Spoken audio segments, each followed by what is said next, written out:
ఇటీవల కవిత తన మీద చేసిన ఆరోపణలపై హరీష్ రావు స్పందించారు. ఉద్యమం నుంచి 25 ఏళ్లుగా తన రాజకీయ జీవితం తెరిచిన పుస్తకమని పేర్కొన్నారు.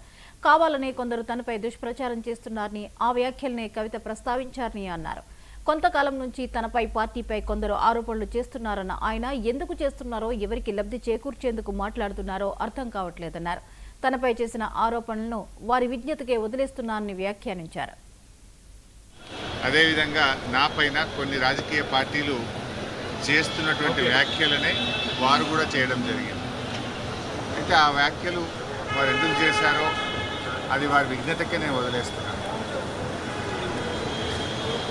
కేసీఆర్ గారి నాయకత్వంలో గత 2.5 దశాబ్దాల కాలంగా ఒక క్రమశిక్షణ కలిగిన కార్యకర్తగా రాష్ట్ర సాధనలో, రాష్ట్ర అభివృద్ధిలో నేను చూపిన నిబద్ధత, నా పాత్ర అందరికీ తెలిసినటువంటిది.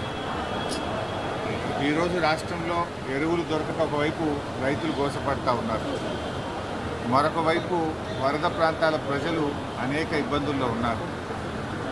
కేసీఆర్ గారు దశాబ్ద కాలం ఎంతో కష్టపడి నిర్మించిన వ్యవస్థలను, ఒక్కొక్క వ్యవస్థను ఉద్దేశపూర్వకంగా ఈనాడు రేవంత్ రెడ్డి గారి ప్రభుత్వం కూల్చేటువంటి ప్రయత్నం చేస్తూ ఉంది.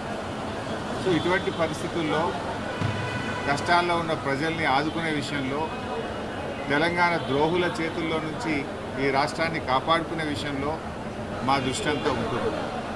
సో మేము ఈ రాష్ట్ర సాధనలో పోరాటం చేసిన వాళ్ళం, ఈ రాష్ట్రాన్ని కాపాడుకోవడంలో బాధ్యత కలిగిన వాళ్ళం. సో మా సమయాన్ని అంతా కూడా దాని మీదనే మేము వెచ్చిస్తాం. తప్పకుండా కేసీఆర్ గారి నాయకత్వంలో తిరిగి బీఆర్ఎస్ పార్టీని అధికారంలో తెచ్చుకొని ఈ ప్రజలు పడుతున్న కష్టాలను తొలగించడానికి అందరం కలిసికట్టుగా ముందుకు సాగుతాం. అదేవిధంగా నాపైన